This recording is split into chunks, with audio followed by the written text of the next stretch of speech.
दोस्तों आज के इस वीडियो में हम यूग्लिना से जुड़े हुए एक मोस्ट इम्पॉर्टेंट टॉपिक को डिस्कस करने वाले हैं और हमारा आज का टॉपिक है रिप्रोडक्शन इन यूग्लिना, यानी कि यूग्लिना में किस तरह से रिप्रोडक्शन होता है इसके बारे में हम आज जानेंगे। तो आपको बता दें कि यूग्लिना में सेक्सुअल रिप्रोडक्शन एब्सेंट होता है। तो इस तरह से देखा जाए तो यूग्लिना में ए सेक्सुअल रिप्रोडक्शन होता है और ए सेक्सुअल रिप्रोडक्शन दो तरीके से होता है। पहला है बाइनरी फिशन और दूसरा है मल्टीपल फिशन। तो यहाँ पर फिशन का मतलब होता है स्प्लिट, यानी कि टूटना। तो हम बात करते हैं बाइनरी फिशन की। तो बाइनरी फिशन होता क्या है?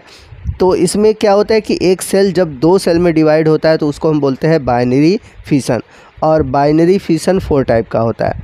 सबसे पहला है इरेगुलर। तो जैसा कि नाम से पता लग रहा है कि इसमें कोई फिक्स डिवीज़न का एरिया नहीं है, यानी कि इसमें जो डिवीज़न होगा वो कहीं भी किसी स्थान पर हो सकता है। जैसे अगर हम बात करें अमीबा की, तो अमीबा में आपको इरेगुलर टाइप का बाइनरी फिशन देखने को मिलता है। दूसरा है लॉन्गिट्यूडिनल टाइप का बाइनरी फिशन, और इसी टाइप का जो बाइनरी फिशन है वो यूग्लिना में देखने को मिलता है।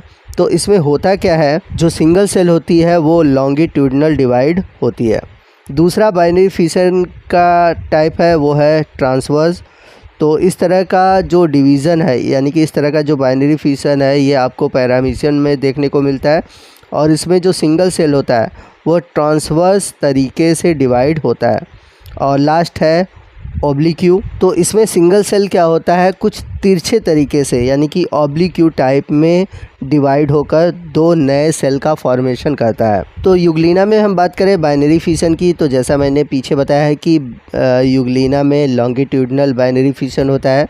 और ये होता कब है, जब फेवरेबल कंडीशन होता है, यानी कि यूग्लिना के लिए टेम्परेचर, वाटर, फूड अवेलेबल होता है, यानी कि फेवरेबल कंडीशन होता है। तो उस केस में बाइनरी फिशन देखने को मिलता है। अब ये जो बाइनरी फिशन होता है वो सिमेट्रोजेनिक होता है, यानी कि जो नए डॉटर सेल बनते हैं वो एक दूसरे के मिरर इमेज होते हैं, यानी कि दोनों जो नए सेल बनते हैं वो एक दूसरे के एक जैसे दिखाई देते हैं। तो जब बाइनरी फिशन होता है तो सबसे पहले कैरियोकाइनेसिस होता है, यानी कि न्यूक्लियस का डिवीज़न होता है। फिर उसके बाद होता है साइटोकाइनेसिस, यानी कि दो के बीच नई दीवार बन जाती है। तो इसमें ये डिवीज़न होता कैसे है, तो जैसा कि आपने सेल साइकिल पढ़ा होगा तो सबसे पहले आता है इंटरफेज़ और एम फेज़। तो जब यूग्लिना का इंटरफेस चल रहा होता है तो उस केस में जो सेल ऑर्गेनेल्स होते हैं वो डबल हो जाते हैं, जेनेटिक मटेरियल डबल हो जाता है और जो सिस्टर क्रोमेटिड्स होते हैं वो एक दूसरे से सेंट्रोमियर पर जाकर जुड़ जाते हैं। फिर उसके बाद आता है एम फेज़। एम फेज़ में आपको प्रोफेज़, मेटाफेज़, एनाफेज़ और टीलोफेज़ देखने को मिलता है। तो प्रोफेज़ में होता क्या है कि जो यूग्लिना के अंदर न्यूक्लियस होते हैं और न्यूक्लियर मेम्ब्रेन जो होते हैं डिसअपीयर नहीं होते, जबकि अगर आप माइटोसिस का डिवीज़न देखें तो प्रोफेज़ में जो न्यूक्लियर मेम्ब्रेन होते हैं वो धीरे धीरे डिसअपीयर हो जाते हैं, बट यूग्लिना के केस में ऐसा नहीं होता। और जितने भी इंडोसोम्स होते हैं वो फ्यूज़ करके एक न्यूक्लियर बॉडी का फॉर्मेशन करते हैं। उसके बाद अगर हम बात करें मेटाफेज़ की, तो इसमें होता क्या है कि सबसे पहले इसमें कहीं भी स्पिंडल अपरेटस नहीं बनता और जो क्रोमोसोम होते हैं वो लॉन्गिट्यूडिनली क्या होते हैं कि अलाइन होते हैं। तो ये जो सी वाला पार्ट आप देख रहे हैं यहाँ पर आपको मेटाफेज़ दिखाई देगा।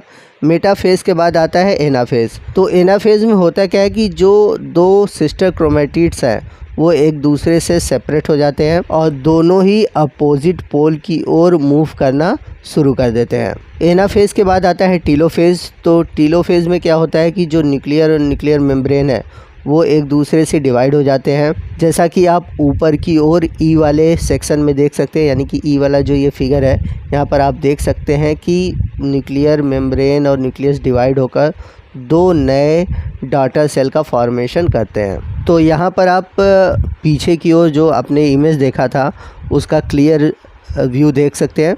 यहाँ पर आपको ए, बी, सी, डी और ई दिखाई देगा। ए जो है वो है इंटरफेज़, बी जो है वो है प्रोफेज़, सी जो है वो मेटाफेज़, डी जो है वो एनाफेज़ है और जो ई है वो है टीलोफेज़ और उसी के साथ साथ उसमें साइटोकाइनेसिस है।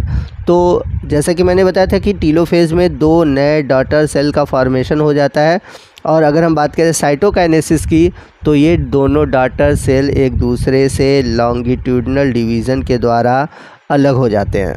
अब बात करते हैं अगले एसेक्सुअल रिप्रोडक्शन के बारे में, जो कि है मल्टीपल फिशन। तो यूग्लिना में जो मल्टीपल फिशन होता है उसमें सबसे इम्पॉर्टेंट है पामेला स्टेज, जो कि अनफेवरेबल कंडीशन में होता है। अनफेवरेबल कंडीशन कहने का मतलब कि ऑक्सीजन की कमी, टेम्परेचर का अधिक होना और इसके चारों तरफ जो वातावरण है सूखा होना, यानी कि पानी की बहुत अधिक कमी होना। तो जब अनफेवरेबल कंडीशन होता है तो उस समय ये पामेला स्टेज की ओर जाता है। तो यहाँ पर आपको बता दें कि जो पामेला स्टेज है एक प्रकार का इनएक्टिव पीरियड है, जिसमें कि यूग्लिना का जो मूवमेंट है वो रुक जाता है। और इसका मूवमेंट कब रुकेगा? जब ये अपना फ्लैजला क्या कहता है, गिरा देता है। तो फ्लैजला को छोड़ने के बाद तो ये क्या कहता है कि इसका शेप, जैसा कि हम जानते हैं कि स्पिंडल शेप्ड होता है, तो उसके बाद ये अपने आप को राउंडेड शेप में बदल देता है, यानी कि ये स्पिंडल फॉर्म से बदल जाता है राउंडेड स्टेज में। तो फ्लैजला के गिरने के बाद होता क्या है कि जैसा कि हमने पढ़ा था कि जो पेल्किल है इसके पास म्यूसिफेरस सेल होते हैं, जो कि म्यूसिलेज का सिक्रीशन करते हैं। तो म्यूसिलेज क्या है?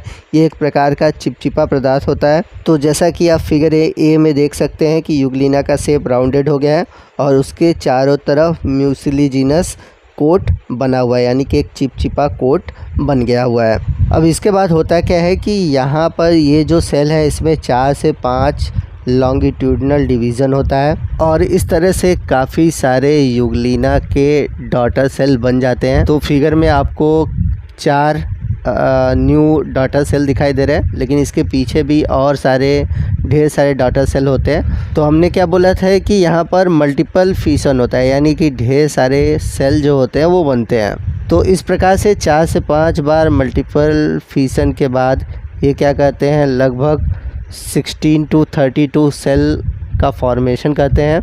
तो इस तरह से देखा जाए तो ये म्यूसिलिजिनस लेयर तो खुद का बनाते ही हैं, बाकी का भी म्यूसिलिजिनस लेयर आपस में मिलाकर ये एक प्रकार से बड़े कॉलोनी का फॉर्मेशन करते हैं। और ये जो म्यूसिलिजिनस कॉलोनी होती है इसको हम बोलते हैं पामेला स्टेज। आइए नेक्स्ट हम बात करते हैं कि यूग्लिना को क्यों एनिमल किंगडम में रखा गया है, जबकि हम सभी जानते हैं कि यूग्लिना के पास खुद का क्लोरोप्लास्ट होता है। तो यूग्लिना को एनिमल में रखने का कारण क्या है? तो सबसे पहला कारण यह है कि इसका जो सेल वॉल होता है उसमें कहीं भी सेलुलोज नहीं पाई जाती। तो जैसा कि हम सभी जानते हैं कि प्लांट सेल में जो सेल वॉल होती है वो बनी होती है सेलुलोज की, जबकि अगर हम बात करें यूग्लिना में तो इसमें पाया जाता है पेल्किल, जो कि प्रोटीन का बना होता है, यानी कि ये प्रोटीनियस नेचर का होता है। बात करते हैं अगला रीज़न ये है कि इनमें जो होता है ब्लिफेरोप्लास्ट पाया जाता है और ब्लिफेरोप्लास्ट से ही ओरिजिन होता है फ्लैजला का। तो सेकंड रीज़न ये है कि जो ये ब्लिफेरोप्लास्ट है ये एनिमल में पाया जाता है। थर्ड है जिसमें जो पैरामाइलॉन होता है as a reserve food material होता है। ये देखने में तो स्टार्च की तरह होता है बट ये ट्रू स्टार्च नहीं होता। अगला जो रीज़न है कि यूग्लिना में आपको सेंसरी यानी कि फोटो रिसेप्टर देखने को मिलता है और इस तरह का रिसेप्टर कहीं भी आपको प्लांट में देखने को नहीं मिलता। अगला जो मेन रीज़न है कि जो यूग्लिना है ये एक प्लेस से दूसरे प्लेस पर मूव कर सकते हैं, जबकि प्लांट के केस में ऐसा नहीं होता। इसके अलावा अगर हम देखें तो यूग्लिना जो है ये कोई भी स्टिमुलस में रिस्पांस देता है, जैसे कि लाइट कम है, लाइट अधिक है, टेम्परेचर अधिक है, ठीक है ना, जैसा कि मैंने प्रीवियस वीडियो में आपको बताया हुआ है। तो इस तरह से देखा जाए तो ये स्टिमुलस के प्रति रिस्पांस देता है। और ये किस तरह का कैरेक्टर है? ये है कैरेक्टर एनिमल लाइक। अगला जो इम्पॉर्टेंट पॉइंट है कि अगर यूग्लिना का क्लोरोप्लास्ट ख़त्म हो जाता है तो क्या होगा? तो ये एनिमल की भांति होलोजोइक न्यूट्रिशन करता है और ये एक प्रकार का सेप्रोफिटिक नेचर भी प्रेजेंट करता है। तो दोस्तों इसी के साथ हमारा जो यूग्लिना का टॉपिक था वो ख़त्म होता है। आई होप आपको जितने भी टॉपिक हैं उससे यूग्लिना से जुड़े हुए जो डाउट हैं वो ख़त्म हो गए होंगे। अगर फिर भी अगर कोई डाउट है तो आप हमसे कमेंट करके पूछ सकते हैं। तो वीडियो आपको आज का कैसा लगा कमेंट करके ज़रूर बताइएगा। अच्छा लगा हो तो वीडियो को लाइक और शेयर करना मत भूलिएगा। तो मिलते हैं अगले वीडियो में अगले टॉपिक के साथ। तब तक के लिए जय हिंद, जय भारत।